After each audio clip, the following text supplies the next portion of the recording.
Comments up too. Good afternoon, everybody. Good afternoon. My name is Reverend Angie Hewitt-Apt. I'm a registered Lilydale medium, and I want to welcome you to Spiritual Discoveries with Angie and Friends. And as I said, I'm Angie, and this is my friend, Reverend Elaine Thomas. Elaine is co-founder of Fellowships of the Spirit School of Healing and Prophecy, which I know so many of you know I talk about all the time and recommend that everybody goes there. And Elaine is also the longest registered medium in Lilydale, right? Right. Yeah. The longest, but not the oldest. She's the longest, but not the old. That's an important thing, right? Right. For sure that is. So welcome, Elaine. Thank you. I'm happy that you're here. Yeah. You know what? I'm going to talk for a minute before we start, just to allow all of you to come on. But you know that I love when you come on, say hi, okay, and tell us where you're from. We love to hear where you're from. I personally am from Williamsville, New York, which is kind of near Niagara Falls. Okay, so everybody's heard of Niagara Falls. Where are you from, Elaine? Originally New York City, and then Williamsville, and now right around Lilydale and Fredonia. Right around Lilydale. Okay, yeah, okay. Yeah, see, I didn't even know that. I've known Elaine for a long time. I didn't know that. So, yep. Hi, everybody. It's good to see you. Hi. Okay, here they all. Come on. See if we can see that. And we're gonna recommend also everybody that as we go along, we're gonna open it up to questions. So definitely ask your questions. And we have hi Lori from Rockland, Ohio. Hi Robin. And you know, Elaine, you probably know her because she's saying hi. I can't pronounce her name. Pankaj. I don't want to say your name wrong. Hi, and hi Jenna. Okay, welcome. Okay, so Lilydale, I just want to talk really quick about Lilydale, is the oldest spiritualist community in the world, right? Right. Yeah, and it's a pretty amazing place if you've never been. I mean, this is the year to come. Everything's opened back up again. There are classes almost every day. I'd say at least 3 or 4 classes, right? Right. Yeah, and they're offering the classes in person or on Zoom, which we're going to talk about Fellowships of the Spirits classes too. Those are all on Zoom, or are we doing some in person? They're starting to go in person and on Zoom now. Wow, that's pretty exciting. Yeah. That's a whole new thing for us to do, to have them online and in person, right, Elaine? Well, actually, Fellowships used to do that way before when we started live streaming. But now with Zoom, and I'm not doing an ad for Zoom, it's so much easier. Yes, that's for sure. Actually, this is kind of nice that usually when we're doing the radio show, I'm in my location and you're in yours, and here we are sitting here together, which is unusual for us too. So Elaine, let's talk about Lilydale for a minute, okay? Sure. All right, because so you've been in Lilydale for how long as a registered medium? I think it was 1975 when I first became registered. My first time here was in '68. A bunch of us were undergrads at University of Buffalo, and we had a metaphysical coffee clutch group. And so one day, one of the people said, "Hey, did you ever hear about this place called Lilydale?" And so we decided to come, but being college students, we had to take a poll to see who had a car that was roadworthy enough to make the 60-mile trip. Yes, and you found one. Whose was it? I don't even remember. But we had a ball, and it really, somebody handed me a book that day. People were very friendly, and this book was titled "What is Spiritualism?" And I read it in one sitting that night. Wow. And it was all transcripts of mediums giving messages and doing trance work. And I remember closing the book about 1:15 in the morning and saying to myself, why would you want to spend your life sitting in a dark room talking to dead people? That's so funny. Yeah. Even though I'd been mediumistic from the time I was a child, and I guess I got told. Yes. Yeah. So that's kind of what you thought. Now look what you're doing all these years later, right? But sitting in dark rooms. Well, they're not dark rooms anymore. No, we don't sit in dark rooms. Yeah. I don't think I've never done that. Have you? When I was first in training. Oh, okay. So when you walked in Lilydale, everybody always says that they feel a sense of peace. Did you feel that? Oh, yeah. It was kind of like, for those of you who know the play Brigadoon, it was like walking into a time warp.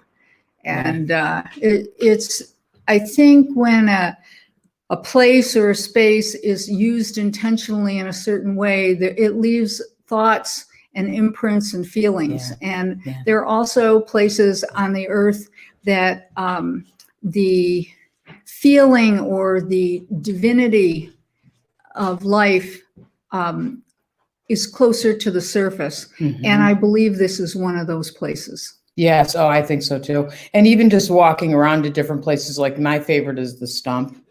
You too?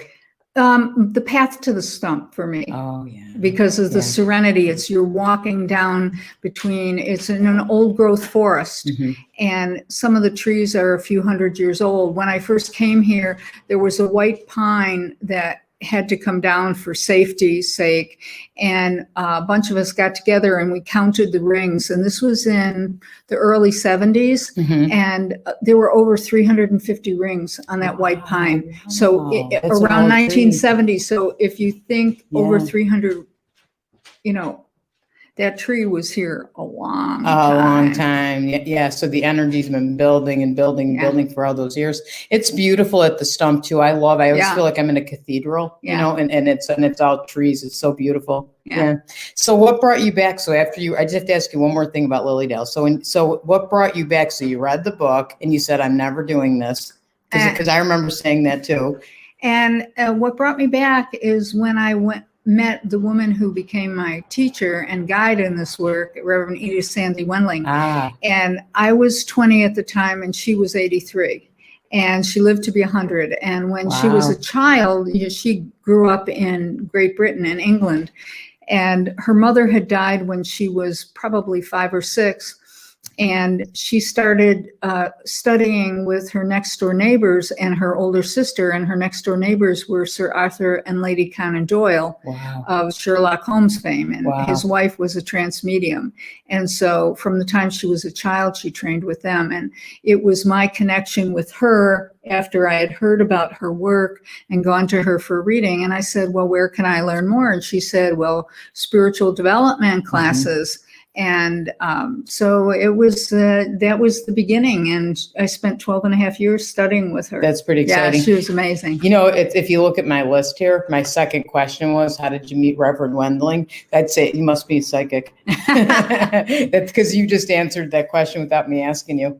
So, okay. So Elaine, you always talk about intuition being our birthright. Can you talk about that? What do you mean by that? I would love to. You know, when I started studying this work, if you had given me one of those psychic tests, you know, the star, the cross, the circle, and you're supposed to tune in, I would have flunked it because I would have tried to think what it was. Yeah. And the thing is that it's not about thinking, it's about linking with the divinity within us. And all of us are hardwired. It's our birthright. If you look at being around small children, they know truth, they recognize it. And when not impeded by us grown-ups who are so worldly, they will usually choose well and feel it. And most of the young children until about 4th grade, you have tremendous intuitive happenings.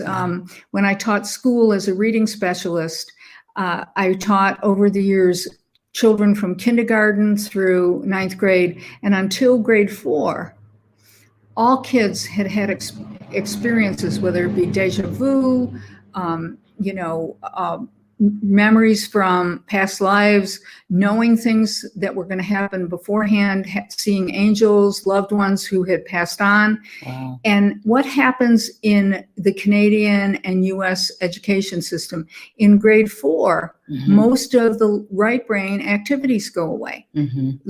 Less playground, less music, less art, more left brain digital training. And that's when it starts to recede. Yeah. And when I started training in this work, you know, there was a presumption that you were starting as a rookie and you knew nothing and you had to be trained. And if you were lucky in the paradigm that we were being taught, that you would be able to develop these gifts if you were worthy. Well, Ooh. I found out over the years that, and I never really believed that, I believed that we all had it. And so back in the early 80s, my husband, Mark, and I started trying to figure out how can we accelerate this?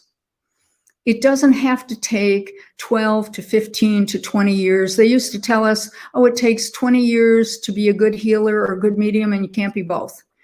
And they said, you're either clairvoyant, clairsentient, or clairaudient, which means clear hearing, sight, or feeling. Yeah. But you can't have all three. Yeah. It was never logical to me. It's just, we didn't have the tools. We didn't know how. Yeah. And so we started searching for some of the modern learning techniques that were, and accelerated learning techniques that were developing in the 70s and 80s. Mm-hmm. And we blended them with the ancient ways of being taught and some of the ways I and other people in traditional spiritualist trainings were taught. And so then we sent out this flyer wanting to test the theories. Mm-hmm. And so what happened was, with this flyer, we told people right up front, we don't know if this is going to work. This is a total experiment, but if you want to go on this ride with us for a weekend, please sign up and we'll all see what happens. And if these theories hold water. Mm-hmm. Well, 17 people came to that class in our living room. In your living room it was? In our home in Lilydale. Uh-huh. And only 3 of them had ever meditated before. Everybody else was a rookie. And Friday night, we taught them a meditation technique that I had learned from Reverend Wendling, and Spirit gave us extra parts of it, and to take people deep into the silence and the transcendent. Not to sit that night for messages, but to go into the silence and to be one with the divine. And then the next morning, we taught them how to do hands-on healing. And there's a story with 2 of the people who, these wonderful women who were rookies, worked on each other. And after the exercise, we were all debriefing, and one of the women said, not much really happened. I didn't feel anything except this little current that went through my spine and down one of my legs. Well, I got a call a few weeks later from her. We didn't know she was already scheduled for hip replacement surgery. Yeah. And guess what? Her doctor said, we don't know what happened. Maybe the x-rays were wrong, but you don't need a hip replacement. Wow. And it really happened. Wow. And nobody was more surprised than me. Yeah, that was good confirmation that what you were doing worked, right? Right. That's pretty good. And not only did it work, but you didn't have to train for 20 years. Yeah. And that we all come with this. Some of these gifts are closer to the surface. Some of them aren't. And then in the afternoon, we worked on intuitive message work. Some of it with the students was mediumistic, where they were bringing through evidence from loved ones who had passed on. And some of it was messages about people's lives. Sometimes it was only one sentence. But by dinner time on Saturday, everyone had given verifiable messages, and nobody was more surprised than my husband and I. We were whispering to each other, this is really working. Can you believe it? High five, probably, right? Yeah. And that's exciting. And then on Sunday, we reinforced and deepened the ability to use all these techniques. And so that was the first in November of 1987. That was the first rendition of this class. And of course, we refined it over the years, and without exception, over the years, it works. Yeah. And people don't have to suffer it's not about worthiness. Yeah. Yeah. And it's not about that you have to sit for years and years and years. Right. Would you say it's because you're connecting them back to, you're teaching, but you're connecting them back to what they... If I could use this piece of paper, where are we on the camera? You gotcha. So if we could use this piece of paper, there's a book by Madeleine L'Engle. Some of you will be familiar with it, called A Wrinkle in Time. Love that book. Yeah. And she uses the metaphor in that book about taking what she calls a time wrinkle. And so you and I have been taught that the shortest distance between this point and this point is a straight line. Yeah. And what she said with taking a time wrinkle is you bring those 2 times together. And for me, that metaphor really describes what we do, because what we're doing is we're bringing our awareness and our gifts, both from our childhood, from before we came in from spirit, to the now. Yeah. We don't lose it. It's just, there's a saying, the world we pay attention to is the world that we perceive. True. And wherever we look, we see what we're looking for. So if we're not paying attention, we're going to miss those cues. Right. And so in class, you get them to pay attention to That's that, right. to that wrinkle. And we give them specific exercises and techniques. You know, it's not random. When I sat in meditation class to develop my mediumship and my intuition, you know, I felt like sometimes I was waiting for a bus or Christmas or Godot, and because you never knew, you know, you were told when you're worthy, Spirit will let you have it. Yeah. And it was so random, and you could receive something that would be accurate one time and then totally be off base the next. And we found out that we can consciously choose to drive our nervous system and our intention, and our body being our instrument, that we could set our intention and actually look or feel or hear in specific ways, where if I'm doing a reading and let's say Angie's mother comes to me. She does. And which I have. She has, yeah. And all I have to do is shift my awareness and my intention to in a specific way, physiologically and intentionally. And I'm hearing her mother like you would hear me right now, or looking in a certain direction, and I would get pictures. And so we've taught people specifics so that they can do it on purpose and repeatedly. So you broke it down with a lot of tools. So what was that class called back then? When we first started, it was called Channeling in You, and then we changed it to Spiritual Insight Training, because channeling didn't really describe what. You weren't doing channeling, yeah, Right. Yeah. You were doing so much more. So, and it's called. I know what it's called now. Spiritual Insight Training, right? Yeah, and it's amazing. Karen's got it right up there and you have that coming up. We have that coming up, and it's very exciting because it's in person, right? Yeah, we're going to do this. During the shutdown, during the pandemic, we realized there were too many components that we could give the techniques, but we couldn't really deliver the quality that we wanted with this course just online. So we're real excited. We've combined part 1 and 2 so that people don't have to travel as much. And it's going to be so much fun much. And you know where it's going to be? We're actually, if you notice behind us is the Fellowships of the Spirit sign. And that's actually where we are. Right. Is right now we're doing this interview from Fellowships of the Spirit Lakeside. And let me tell you, you look out the windows and you see the lake. It's the most peaceful, beautiful place ever. So on Friday night, do you still start out with meditation? Oh yeah, we start with meditation. And why is that important? Because this isn't about being a psychic vending machine to bring through spirit. This is about going to God, Creator, infinite intelligence, whatever words you want to use for the divine, going within and opening our hearts on another level, so that we, as the vessel, whether it be for healing or for giving messages, are in a spiritually centered place where we can connect not only with loved ones, but from a higher consciousness, not just giving a name, though names come. Yeah. Not just giving evidence, but evidence with compassion. Yes. Because as I was taught, and I strongly believe, unless it's about healing, none of it matters. Unless it's about healing, just giving somebody the facts doesn't often bring healing.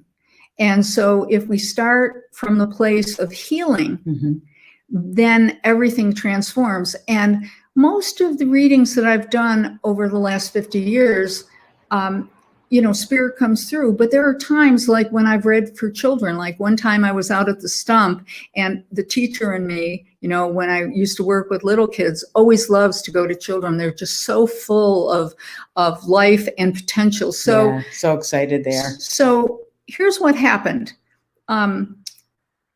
Probably about 8 years ago, this young man walks into my room, my reading room. He had an appointment, and he sits down and he says, "Elaine, before we start, I have to tell you that when I was 9 years old, my parents brought me to the stump, and you gave me a message, and I didn't know anybody who had died. But so you didn't bring anybody through who had died, but you talked to me about how I had been bullied when school had ended, and how my best friend had run away, and that it was important for me to look within and forgive him, because he was just a little boy like me and scared, and you gave me some thoughts on how to deal with bullies." And so he said, "You maybe spent 3 or 4 minutes with me. And when you finished, I turned to my parents and I said, please write that lady's name down. When I'm old enough and I have my own money, I'm going to go to her for a reading." And he said, "I just graduated from college and I'm here for that reading." And I almost cried. I was so touched that this little boy would keep your my number in his sock drawer. Now, here's the rest of the story. He hadn't mentioned, when he told me his story from years before, that his grandmother had been with them. During the reading, his grandmother had long since passed. During the reading, his grandmother, who had been with them that day at Lilydale, came through when I read for him as an adult. Wow. Now, yeah. That's amazing. And so I'm getting chills, like, as you're talking about that one. So spirit communication is about healing. It's not about being a mediumistic or psychic vending machine, in my opinion. Yeah. Well, I totally agree. And it's something like that you changed his life. Yeah. That he went through school of spirit. That's, well, you too. Yeah. You were the one that did it, but that's for sure. And I 100% agree with you that it's about healing. So that's why we do meditation first, is because that's taking us to that place. And then that's where we're coming from, right? Spiritually centered. Yes, absolutely. So it's heart and spiritually centered approach to mediumship. And that doesn't make doing it another way wrong. It's a choice. It's just a choice that we've made in terms of how we want to do this and how we want to train people. Yes, 100%. So what else will they learn if somebody comes to spiritual insight training? I have to say, I love spiritual insight training, and I wanted to talk to Elaine about it because that's where I got my training, and I think I've gone to it many times because I came back and I ended up going to the school, and I wanted to talk about the school too. Okay, well, what else people learn that's central to the whole theme of the course is that it's not just about what you're going to do for others. Mm-hmm. It's about us being training to pay attention to our own higher power and our own higher self and our own intuitive links or hits. And instead of just thinking, oh, I just thought about my maternal grandmother. Well, I wonder why I thought about her. No, you'll know that her presence is there. Yeah.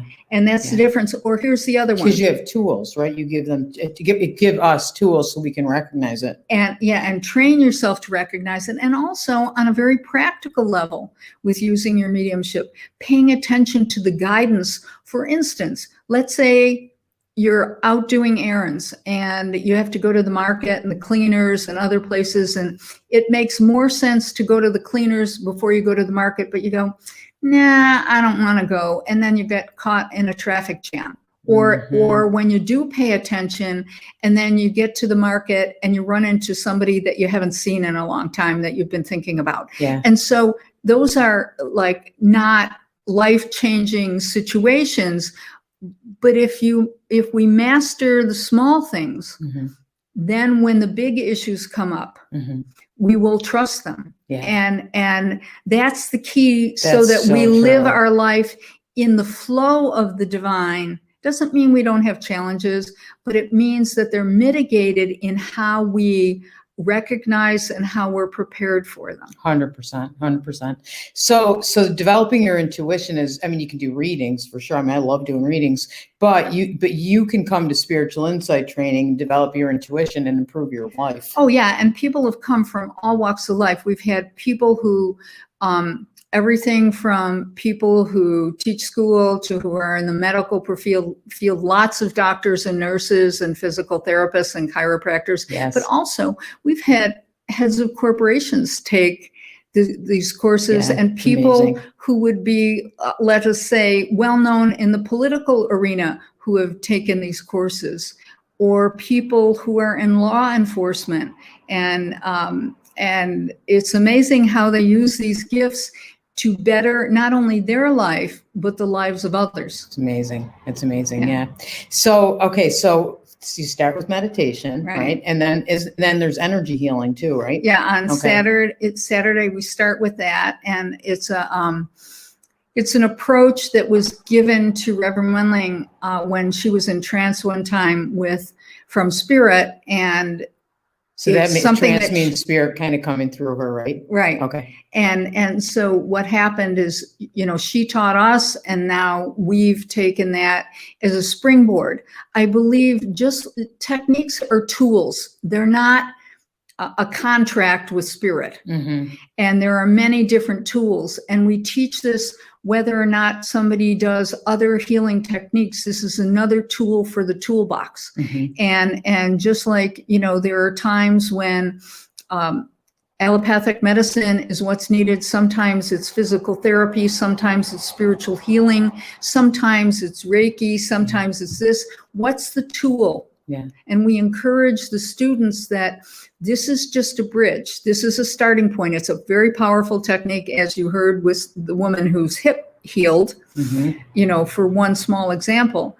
But it's one of many tools, and it's about us taking responsibility of saying what tool is going to be most helpful or most healing for the person I'm working with, or perhaps what do I need to focus on to empower my life, which of course will ripple out to the people that I'm with. Yeah, and as you're healing, you feel the healing energy yourself too, right? That's what I always feel with it. So, how excited are you that this year? So, Elaine started this program with co-founder Mark Thomas, right? Her husband, and they taught together. When I came to the SIT classes a long time ago, I learned from Mark and Elaine, and then through the years there have been other teachers because Mark did some other things, right? We had Don Scott and some different people. But how excited are you that this year? Guess who's back? Mark, right? Oh, it's just going to be fun. We did this a couple of years ago too, one time when somebody else couldn't come because there was illness in their family. But it's going to just be so much fun to do it. And I love how we have such diverse population. In any given class, there's, as I said, people who are total beginners on a conscious level to people. One woman we had in the class, and this has happened with others too, she'd been a medium and a healer and a teacher all her life, and it was 43 years of professional work, and she took the class, and it's designed that wherever we are, we go to our next levels. So she got as much out of the class as the rookies. That's important because I was doing readings when I came also, and I learned, I can't even believe how much I learned and how many tools I got. So why is it important? So we have SIT 1 and then there's SIT 2. So why take both? For the first portion of it, we're laying the foundation and giving people tools that they can go out and use even if they only took part 1. And the second class, which we've now integrated with the first, we go beyond that to polish and deepen and enhance using these tools for deepening the awareness and also the effects and the accuracy. And also in the second one of the things that I teach is how to do past life readings, which is fun. And in the second part, Mark goes into teaching the structures of consciousness so that you understand what even more deeply what's happening both in meditation and with healing and when you're doing mediumistic or intuitive work, and adds another new technique for meditation that takes people even deeper into the silence. Yes. And so it's, Love that. it's a wonderful thing. And we originally kept the 2 weekends separate, which worked fine. But then we had a number of people, especially people whose work schedules made it hard for them to take off too much time. Yeah. So we blended it together and found out that it was just as effective and as much fun. And fun. And it's a lot of fun too. Right. That's important to say too, because you learn a lot and you have fun. You meet great people every time. So Marty's on. And hi, Marty. And Marty says, SIT gives form and format to what we instinctively know. Oh, I like that, Marty. I'm going to use that quote. I like it too. That was a real good one. So when people come, so I'm looking at the dates, August 19th to 22nd, and that's parts 1 and 2. Right. Or September 9th through 12th. Right. And that's also parts 1 and 2. And so people get to stay overnight, right? Right. And, all the details of that are on our website. And the thing is, we start the class on Thursday night and we at 7:00, and then we end it on Sunday at 4. Now, there are some of you out there that have already taken part 1 and you want to take part 2. We've made allowances for that. Oh, good. So you can do that. And so you can register just for part 2 and then come in part way. Okay, that's good too. And they can stay. I just wanted to say that fellowships and where Fellowships of the Spirit is right outside the gates of Lilydale. So they can go into Lilydale if they want and stay there or walk around on breaks. Right. Okay. Yeah. Okay. So, all right. So talk about the school then, because I know there's the spiritual insight training, and that's a prerequisite to go to the School of Healing and Prophecy. Well, how that came about is after we taught the first set of part 1 and part 2, people were saying, well, what about part 3? And I used to kid around with people and say, part 3 is life, go live it. Yeah. And then we got the idea that what would it be like if we brought other instructors who were already well known in their field of healing, sacred space, different forms of healing, different approaches to mediumship and intuitive and spiritual development and spiritual studies. What if we brought people in who were really excellent at what they did already? And we use some of these techniques in the modeling process for an extended in-depth training. And that's how the school started, where it's a 2-year program and people come mostly on weekends, though there are a couple times that it's during the day. And mostly on weekends, which is really nice because you get here on a Friday evening and it ends by noon, usually on Sunday. So it's nice. Yeah. And since we've learned so much about doing things online, we reformatted the school for this coming year, and we're so excited about it because the last class that just graduated in May, we were mostly online with them during their training.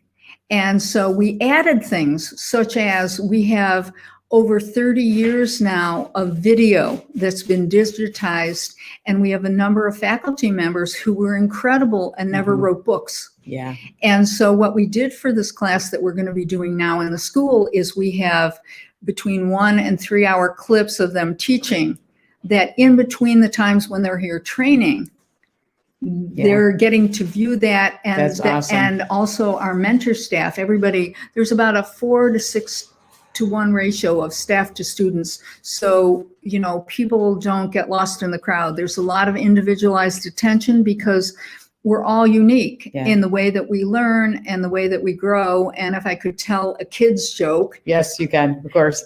And our older son, who's now in his mid-40s, when he was 6 or 7, he used to walk around with his joke book and come up and ask us, things. And one day he said to me, "Mom, how do you catch a unique bird?" I said, "I don't know." And he said, "You have to sneak up on it." And I started laughing. And then he said, "How do you catch a tame bird?" And I said, and he said, "The tame way." And, we're all unique birds. Yeah.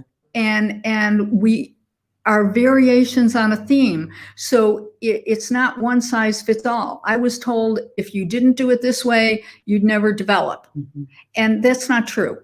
It's not true. We're all variations on a theme, and that individualized attention and just tweaking it makes all the difference. It makes a huge difference. Yeah, I love that. So Karen, can you? Karen's our tech person there. She's behind the scenes.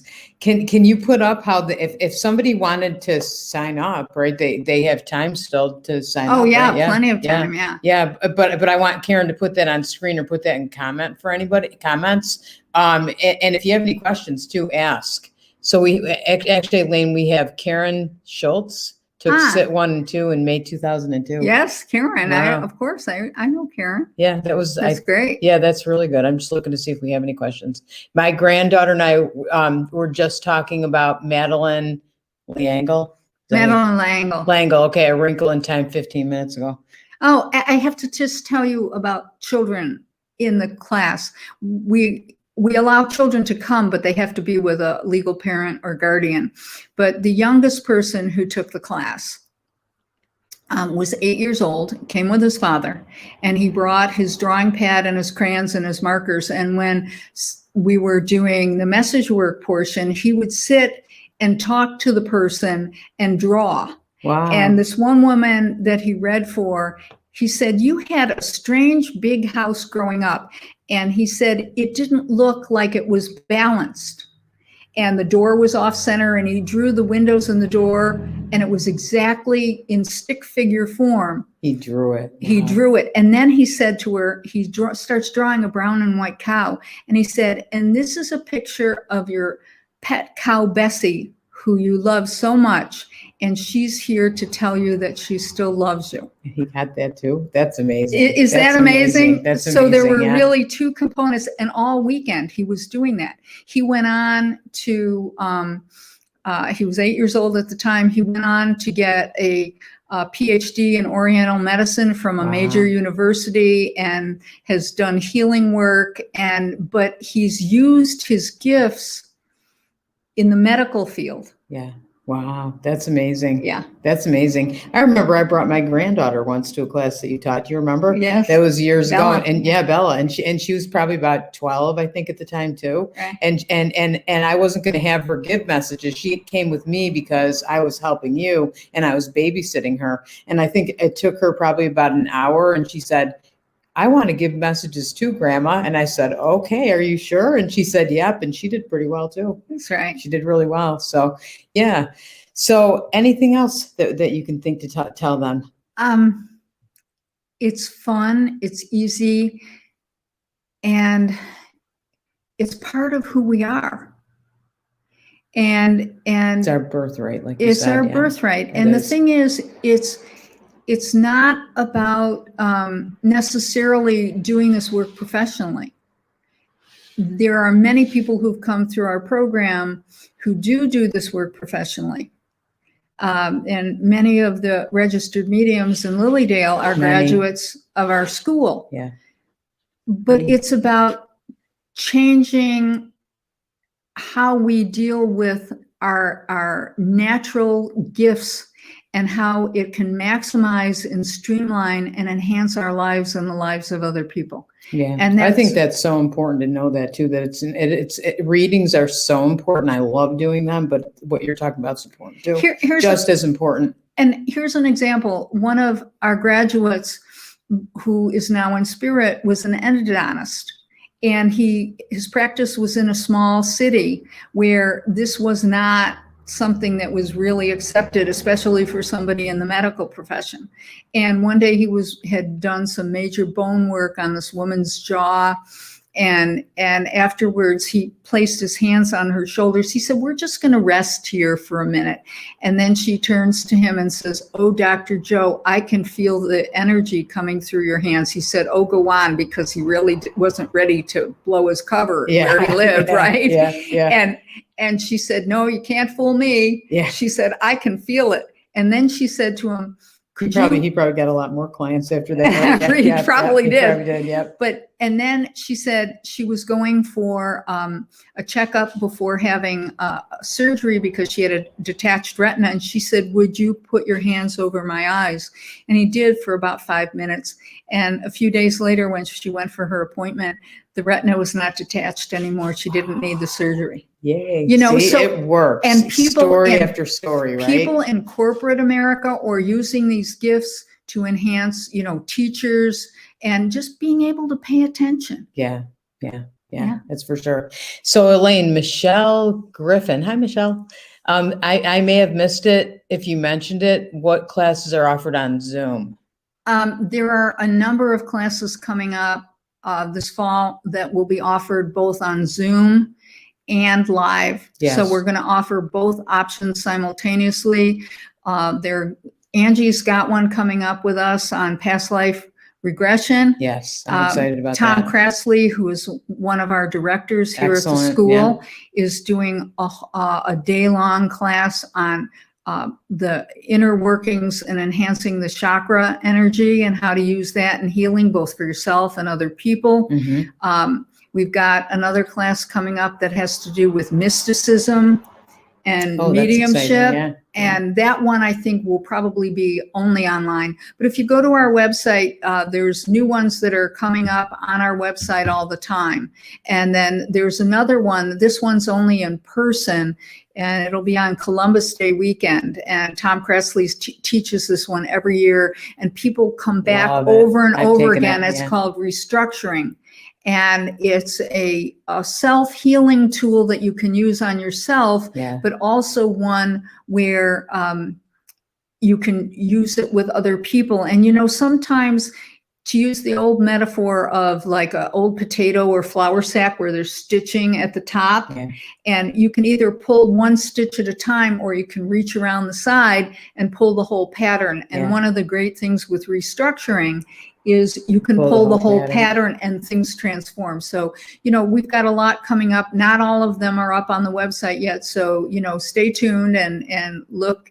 And I know Karen's got it put up there, you know, how to contact us. Yes, yeah. So fellowshipsspirit.org, it's 2 S's, so that's important too. So you can go on there and check out the spiritual insight training classes, the school, and any other classes that are coming up, right? Right. The spiritual insight training classes are in person, and it's worth coming and making the trip and being here in person for those, right? Yeah. Yeah. We even had a woman come from Africa who had to like walk, you know, I know this sounds crazy, but she had to walk like 50 miles to get to the city where she could apply for a special visa.